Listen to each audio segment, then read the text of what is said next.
ప్రకటించాలి సీఎం స్పందించాలి సీఎం స్పందించాలి we want justice we want justice we want justice CM Revanth Reddy గారు స్పందించాలి సీఎం రేవంత్ రెడ్డి గారు స్పందించాలి we want justice we want justice స్పందించాలి సీఎం రేవంత్ రెడ్డి గారు స్పందించాలి we want justice we want justice we want justice వెంటనే ప్రకటించాలి జిఆర్ఎల్ వెంటనే ప్రకటించాలి we want justice we want justice down merit list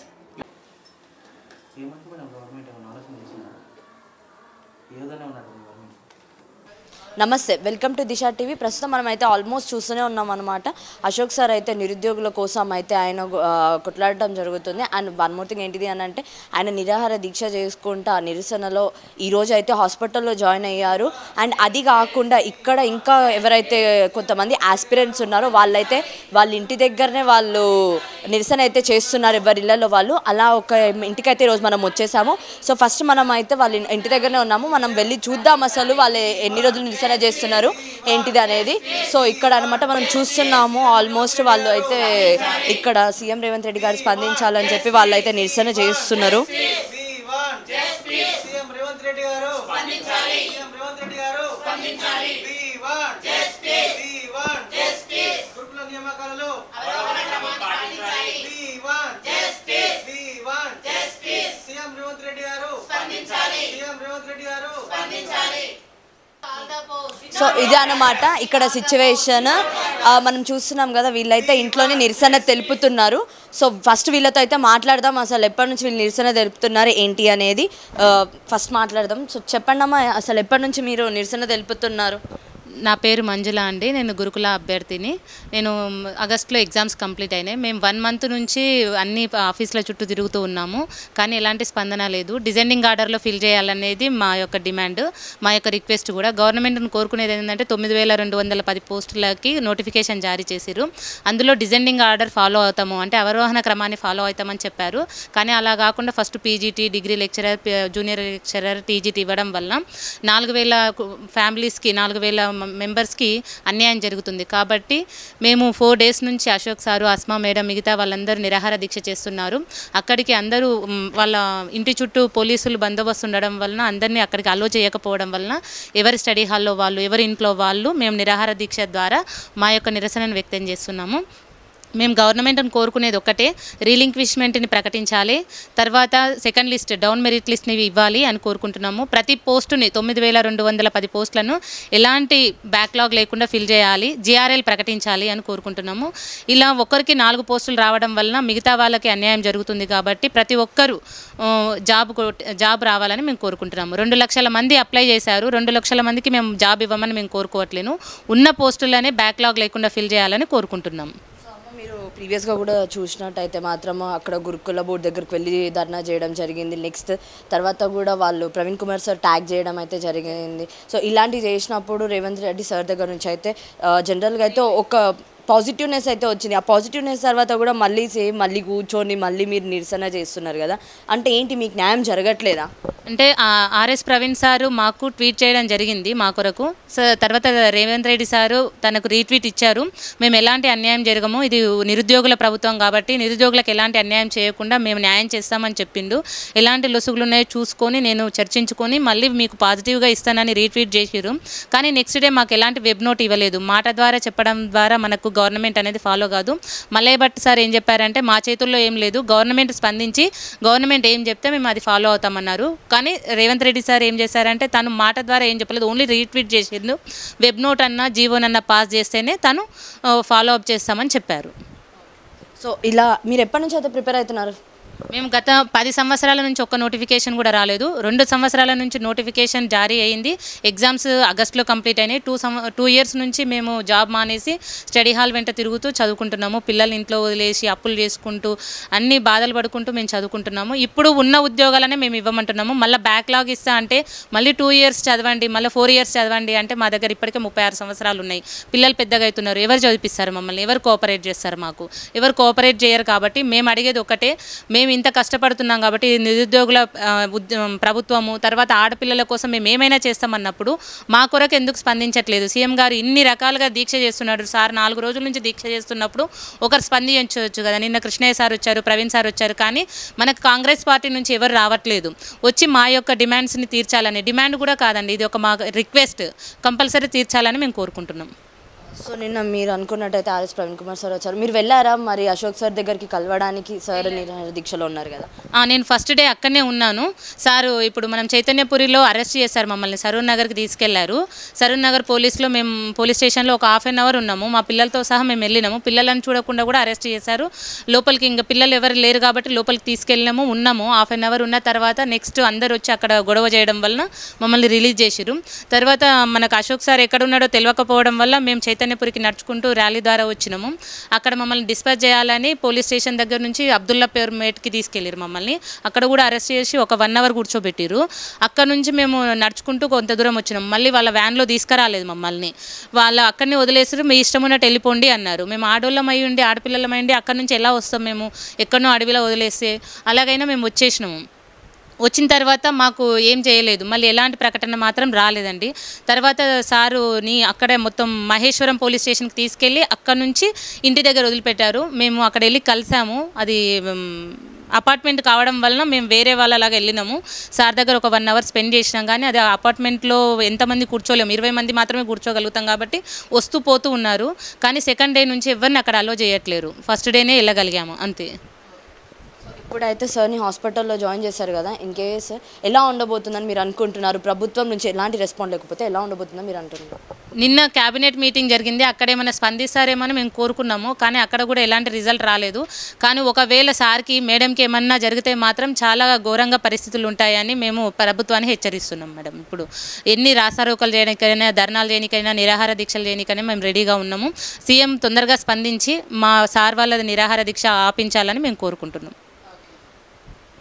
ఇప్పుడు మాకు న్యూస్ పేపర్లో కూడా ప్రతి ప్రభుత్వం ఏం చేస్తుందంటే ఎలాంటి ఇప్పుడు ఆడవాళ్ళకి ఇలా జరిగింది, మానభంగాలు, మర్డర్లు జరిగినాయని పెద్ద పెద్ద న్యూస్ ఛానల్ వాళ్ళు హైలైట్ చేస్తారు.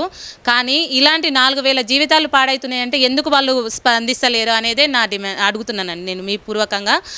ప్రతి ఒక్కరిది ఇప్పుడు హైలైట్ చేస్తారు, న్యూస్ పేపర్లో అయినా, టీవీనైనా, ఏ ఛానల్ అయినా, ఒక్క ఛానల్ అని నేను అడగట్లేను, అన్ని ఛానల్స్, అన్ని న్యూస్ పేపర్స్ ఇంత పెద్ద హెడ్లైన్స్ వేస్తారు. ఇప్పుడు మళ్ళీ అమ్ముడు పోయినాయా అన్నీ అని క్వశ్చన్ చేస్తున్నానండి నేను. మాకెందుకు అన్యాయం చేస్తున్నారు? మేము అడిగేది మిమ్మల్ని గొంతమ్మ కోరికలు ఏం అడగట్లేము. ఇప్పుడు మామూలుగా 500లకు సిలిండర్ ఇవ్వమని, ఫ్రీ కరెంట్ ఇవ్వమని, బస్సులు ఇవ్వమని, బస్సు ఫ్రీ టికెట్ ఇవ్వమని మేము ఎందుకు అడుగుతున్నాము? అలా ఇచ్చి మా మీదనే మీరు బరువు భారం అంతా చేస్తున్నారు. అలాంటప్పుడు మాకు ఇవన్నీ ఫ్రీగా ఇవ్వకండి, మా జాబులు మాకు ఇవ్వండి. మేము కష్టపడ్డాం, మాకు 10 మార్కులు రాలేదు, 20 మార్కులు రాలేదు, మేము సెకండ్ మెరిట్లు ఇస్తే మాకు కంపల్సరీ జాబ్ వస్తుంది, ఆ జాబ్నే మేము కోరుకుంటున్నాం. ఇవన్నీ ఫ్రీ ఉచితంగా మాకు పథకాలు అవసరం లేదు, కష్టపడ్డ ప్రతి ఒక్కరికి జాబ్ ఇవ్వాలని కోరుకుంటున్నాం అంతే. నా పేరు శ్రీనివాస్ మేడం, మాది రంగారెడ్డి నుంచి. మేము దీక్ష చేస్తున్నాము. అలాగే అశోక్ సార్ కూడా, అస్మా మేడం కూడా మేము సంఘీభావం తెలుపుతా ఉన్నాము. మాకు ఏంటంటే 9210 పోస్టులు వేసారు madam. SC, ST, minority, BC అన్నీ కలిపి మనకు 9210 పోస్టులు వేసారు. అయితే పోస్టులు వేసారు, ఒక 1 ఇయర్ వరకు ప్రిపేర్ అయినాం.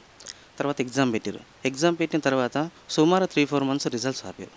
ఆపి ఏం చేశారంటే రిజల్ట్స్ మొత్తం ఓన్లీ 1 వీక్లో ఇచ్చేసారు మేడం. ఆ రిజల్ట్స్ కూడా ఎలా మనకు డిఎల్, జేఎల్, పీజీటీ, టీజీటీ ఇవ్వాలి. ఏం చేశారు? ఫస్ట్ మాకు పీజీటీ ఇచ్చారు. ఇప్పుడు ఏదైనా కూడా డిసెండింగ్ ఆర్డర్ రావాలిగా మేడం, డైరెక్ట్ పీజీటీ ఇచ్చారు.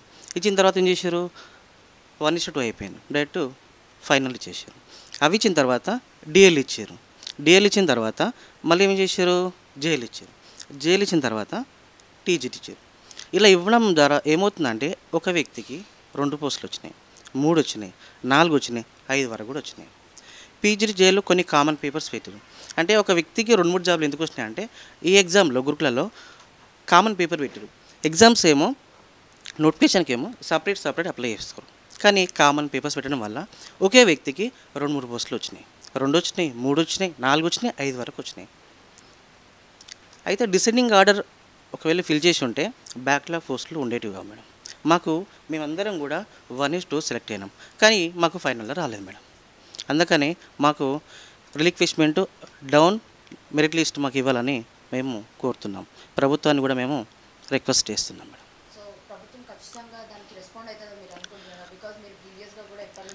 మేడం సో ఖచ్చితంగా ఉంటుందని మీరు అనుకుంటున్నారా? మేడం ప్రభుత్వం ప్రజాపాలన ప్రభుత్వం అయితే ఖచ్చితంగా స్పందించాలి, మాకు న్యాయం చేయాలి మేడం. మేమైతే న్యాయం చేస్తుంది అనుకుంటున్నాం. కానీ ఇంతవరకు కూడా మాకు విద్యావేత్తలు కావచ్చు, నిపుణులు కావచ్చు, అలాగే ఆపోజిట్ పార్టీలు కావచ్చు, అందరూ మాకు సంఘీభావం తెలుపుతూ ఉన్నారు, అలాగే మద్దతు తెలుపుతూ ఉన్నారు. కానీ ప్రభుత్వం నుంచి ఎలాంటి స్పందన రావట్లేదు మేడం. మాకు చాలా బాధ అనిపిస్తుంది. ఎందుకంటే మేము ఏరుకోరి తెచ్చుకున్న ప్రభుత్వం, మేమందరం కూడా 2 లక్షల ఉద్యోగాలు వస్తాయని, అలాగే మా అందరికీ చదువుకున్న వాళ్ళకి జాబ్లు వస్తాయి అనుకున్నాం మేడం. కానీ మాకు ఎగ్జామ్స్ రాసినట్టునే మాకు జాబ్లే రాలేదు మేడం. సో ఎలా అనిపిస్తుంది మరి? బీఆర్ఎస్ ఉన్నట్లే కాంగ్రెస్ ఉందని మీరు ఏమైనా అనుకుంటున్నారా? అనిపిస్తూనే ఉంది మేడం. మాకు 1 మంత్ నుంచి మేము రోడ్ల మీద తిరుగుతూ ఉన్నాం, ధర్నాలు చేస్తూ ఉన్నాం. అక్కడ ఇందిరా పార్క్ దగ్గర మేము ధర్నాలు చేస్తూ ఉన్నాం. కానీ ప్రభుత్వం నుంచి ఎలాంటి స్పందన రావట్లేదు మేడం. చాలా బాధ అనిపిస్తుంది. అంటే జనరల్గా మీరు నిరాహార దీక్ష చేయాలి అని అంటే మాత్రం మీరు ధర్నా చౌక్లో చేయాలి కదా. సో ఎందుకు ఇట్లా ఇళ్లల్లో చేస్తున్నారండి? ప్రభుత్వం పర్మిషన్ ఇవ్వట్లేగా మేడం. ఇందిరా పార్క్ దగ్గర పర్మిషన్ ఇవ్వలేదు. అశోక్ సార్ ఏం చేసిండు, ఇంటి దగ్గర చేసిండు. మేమందరం కూడా ఇంటి దగ్గరికి పోయే వరకే అశోక్ సార్ను పోలీస్ స్టేషన్ తరలించారు. మాతో పాటు మేడం వాళ్ళని కూడా దిల్సునార్ పిఎస్కి తీసుకెళ్లారు. మేము అక్కడ పోతే ఏం చేశారు, సార్ అక్కడ లేడు, సార్ ఉన్నారు పోయినాం. అక్కడ పోతే అక్కడ లేరు, మహేశ్వరం పిఎస్కి తరలించారంట. అక్కడ మేము చేసినాము, అశోక్ సార్ వెంటనే రిలీజ్ చేయాలని మేము అక్కడ ధర్నా చేసినాం, ర్యాలీ చేసినాం మేడం. పెద్ద భారీ ఎత్తున తీసినా కూడా మాకు ప్రభుత్వం నుంచి ఎలాంటి స్పందన రాలేదు మేడం. సో ఇలాంటి సిచ్యువేషన్స్ అని అంటే ఒక స్టేషన్ నుంచి ఒక స్టేషన్కి చేంజ్ అయినప్పుడు మీరు అనుకున్నారు అసలు ఏం జరుగుతుంది ఇక్కడ అని, ఇట్లాంటివి అనిపించింది మీకు? చాలా బాధ అనిపించింది మేడం.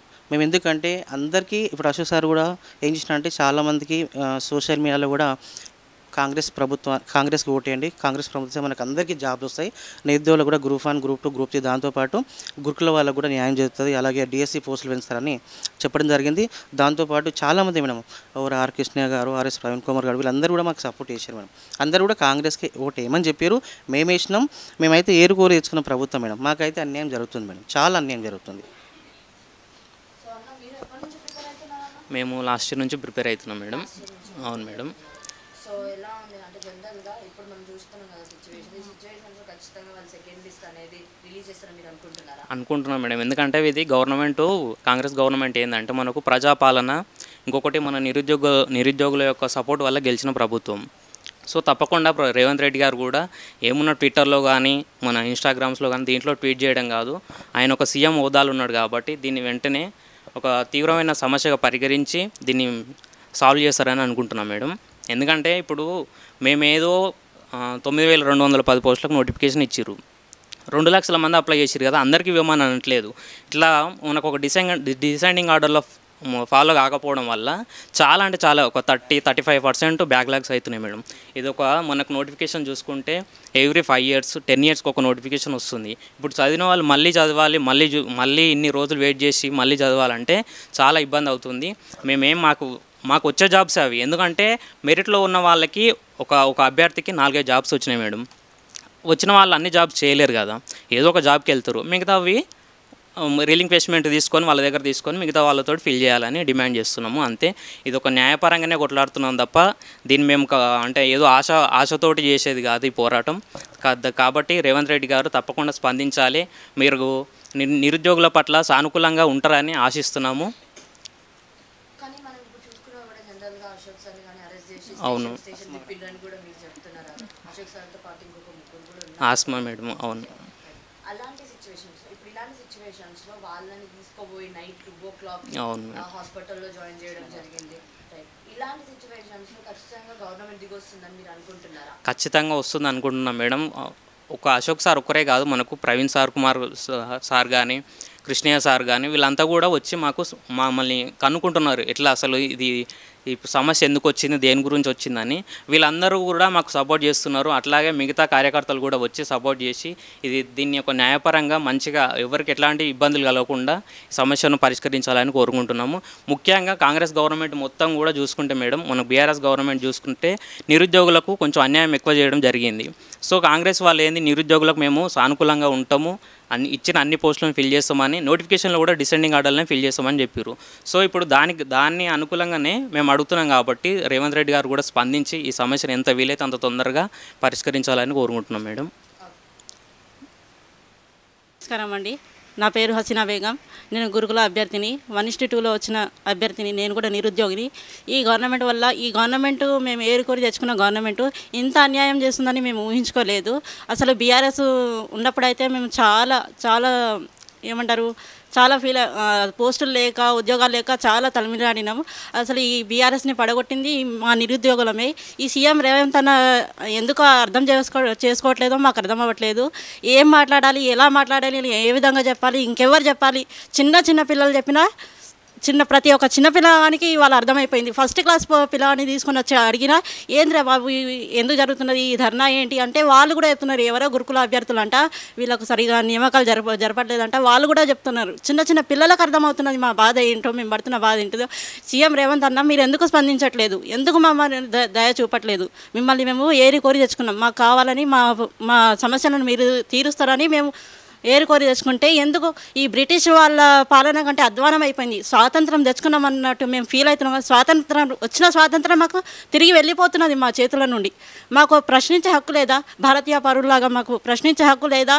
మేము ఇంత కష్టపడి ఇన్ని సంవత్సరాల నుండి ఎన్నో చిన్న పిల్లల్ని వదిలేసి హాస్టల్లో ఉండి మా భర్తలకు ఒక్కరి సంపాదన మీద మేము ఇంత అనుభవించుకుంటా అసలు నాకు ఏం చెప్పాలి కూడా నాకు మాటలు రావట్లేదు. అంత ఎందుకు అడిగే గొంతులను మీరు ఏమంటారు అణగదొక్కేస్తున్నారు, వాళ్ళు తొక్కేస్తున్నారు గొంతుల మీద. మమ్మల్ని ప్రశ్నించకుండా మా గొంతులను తొక్కేస్తున్నారు మీరు. అసలు నాకు చాలా ఎట్లా బాధ అంటే బాధ అనిపిస్తుంది సార్. దయచేసి ఎవరో ప్రతిపక్ష నాయకులు బీఎస్పీ వాళ్ళు వస్తారు, బీఆర్ఎస్ వాళ్ళు వస్తారు, వాళ్ళు వచ్చి మాట్లాడుతున్నారు. కానీ ఈ కాంగ్రెస్ అభ్యర్థులను మేము కలుస్తున్నాం సార్, వాళ్ళకు మా వినతి పత్రాలు అందజేస్తున్నాం. గాంధీ భవన్కి వెళ్ళినాం, సెక్రటరియట్కి వెళ్ళినాం, ప్రతి ఒక్క దగ్గరికి ట్రైబ్ ఆఫీస్ దగ్గరికి వెళ్ళినాం. ప్రతి ఒక్కరి దగ్గర తిరిగి మా సమస్య ఏంటిదో వాళ్ళకి తెలియజేస్తున్నాం. అయినా వాళ్ళు వినిపించుకోవట్లేదు, నిమ్మకు నీరెత్తినట్టుగానే ఉంటున్నారు. సరే మా తరఫున ఒకరు నూటికో ఒక్కరు అంటారు కదా, అలా అశోక్ సారు మాకు గురువులాగా ఆయన మా కోసం ఆయన నిరాహార దీక్ష వల్ల ఆయనకు ఏం లాభం లేదు, ఎవరి కోసమో చేయట్లేదు, మా కోసం చేస్తున్నాడు. అంటే మేమేమన్నా బంధువుల అమ్మ వాళ్ళకు, మేమేమన్నా చుట్టాల అమ్మ వాళ్ళకు అంటే మా కోసం ఇంత ప్రాణత్యాగానికైనా సిద్ధపడి మా బాధను అర్థం చేసుకొని ఇంత ఫైట్ చేస్తుంటే ఆ సార్ని అరెస్ట్ చేస్తున్నారు. ధర్నా చేసుకోవడానికి పర్మిషన్ ఇవ్వట్లేదు. ఆ రోజు మహిళ ఉమెన్స్ డే రోజు కవితక్కకు ధర్నా చౌక్ మీద ధర్నా చేసుకోవడానికి పర్మిషన్ ఇచ్చారు. మరి మా నిరుద్యోగులకు మాకెందుకు ఇవ్వట్లేదు పర్మిషన్? మీరు అదే అడుగుతున్నా నేను. దయచేసి మా మీద దయదలచండి. మేము చిన్న పిల్లల్ని 3 పిల్లల్ని వేసుకుని, ఇప్పుడు నాకు 3 పిల్లలు చిన్నగా ఉన్నారు. వాళ్ళు అంత చిన్న పిల్లల్ని మా అత్తమామల దగ్గర వదిలేసి హాస్టల్లో ఉండి స్టడీ హాల్ల వెంట తిరుగుకుంటా మేము ఎంత చదువుకుంటా ఇన్ని సంవత్సరాల నుండి కష్టపడుకుంటూ మేము చదువుతుంటే మీరు మాకు అన్యాయం చేస్తున్నారు. దయదలచండి, మా కోసం దయచేసి మా వినతిని స్వీకరించండి ప్లీజ్. నేను గత 4 సంవత్సరాలుగా ప్రిపేర్ అవుతున్నాను మేడం, ఈ గురుకులకి కానీ టీచర్ అంటే అన్ని కాంపిటేటివ్ ఎగ్జామ్స్కి. అయితే టీఆర్ఎస్ గవర్నమెంట్ ఉన్నప్పుడు మా బాధ ఎవరు పట్టించుకోలేదు. నిరుద్యోగులని ఏం అసలు వాళ్ళ వైపు ఎట్లాగో చర్యలు కానీ ఆలోచన కానీ ఏం చేయలేదు. అట్లాగనే మేము బీఆర్ఎస్ను వద్దనుకొని కాంగ్రెస్ గవర్నమెంట్ని కోరి తెచ్చుకున్న ప్రభుత్వం రాగానే ఆల్రెడీ ఉన్న అవన్నీ పరిష్కరిస్తామని చెప్పేసి ఎగ్జామ్ పెట్టారు. అయిపోయిన తర్వాత ఇచ్చారు, రిజల్ట్ కూడా ఇచ్చారు. బట్ ఈ రిజల్ట్ ఇచ్చే క్రమంలో డిసెండింగ్ ఆర్డర్ అనేది కొంచెం ఫాలో అప్ కాలేదు. దానివల్ల ఏంటంటే వచ్చిన వాళ్ళకి అన్ని జాబులు రావడం వల్ల కొంచెం కష్టపడ్డ వ్యక్తులు మరికొందరు కూడా దానివల్ల ఏమంటారు లాస్ అవుతున్నారు. దయచేసి ఈ సమస్యని ప్రజాప్రభుత్వం ప్రజాపాలన కాబట్టి కాంగ్రెస్ గవర్నమెంట్ దయచేసి దీన్ని ఏమంటారు కొంచెం తీసుకొని మాకు న్యాయం చేయాలని కోరుతున్నాం మేడం. మ్యాక్సిమం ఏమంటారు రేవంత్ రెడ్డి గారు మా డిమాండ్ని పరిష్కరిస్తారని అనుకుంటున్నాము. ఒకవేళ పరిష్కరించకపోతే మాకు గవర్నమెంట్ మార్చడం కొత్త ఏం కాదు. ఇంకా గత బీఆర్ఎస్ చేసిన తప్పుని కాంగ్రెస్ చేయదని నేను అనుకుంటున్నాను. దయచేసి మాకు న్యాయం చేయాలని కోరుకుంటున్నాను. ఇది ఇక్కడ సిచ్యువేషన్ ఎలా ఉంది అని అంటే మాత్రం మనం వాళ్ళు ఆల్రెడీ చెప్పేశారు అనమాట. ఎలా అని అంటే మేము కూడా 4 days నుంచి అయితే నిరాహార దీక్షకైతే కూర్చున్నాము. అండ్ మాకైతే ధర్నా చౌక్లో పర్మిషన్ ఇవ్వలేదు. అక్కడ కవితకు కాబట్టి పర్మిషన్ ఇచ్చిండ్రు ధర్నా చౌక్లో. మేము ధర్నా చేస్తా అంటే మాత్రం మాకు పర్మిషన్స్ ఇవ్వలేదని కూడా వీళ్ళు చెప్తున్నారు. అందుకే ఎవరింట్లో మేము చేసుకుంటున్నాము. కొంతమంది మేము గ్యాదర్ అయ్యి ఎవరైనా దూరంగా ఉన్నా కూడా అట్లా ఒకటే ప్లేస్లో గ్యాదర్ అయ్యి మేము అంతా నిరాహార దీక్ష చేసుకుంటున్నాము శాంతియుతంగా. మేము శాంతియుతంగా చేసుకుంటున్నప్పుడు మమ్మల్ని ఇట్లా అరెస్ట్ చేయడం కూడా కరెక్ట్ కాదు. అండ్ ఎంత తొందరగా వీలైతే అంత తొందరగా ఈ గవర్నమెంట్ అనేది రెస్పాండ్ అయ్యి మాకంటూ ఒక లైఫ్ చూపిస్తే బాగుంటుంది. అయినా మేము ఏదో అడగట్లేదు, మాకు జరగాల్సింది మాకు కావాల్సిన న్యాయాన్ని మేము అడుగుతున్నాం. మాకు రావాల్సిన జాబ్ మాకు ఇవ్వండి అని చెప్పి ఇక్కడ వీళ్ళైతే నిరసన చేస్తున్నారు.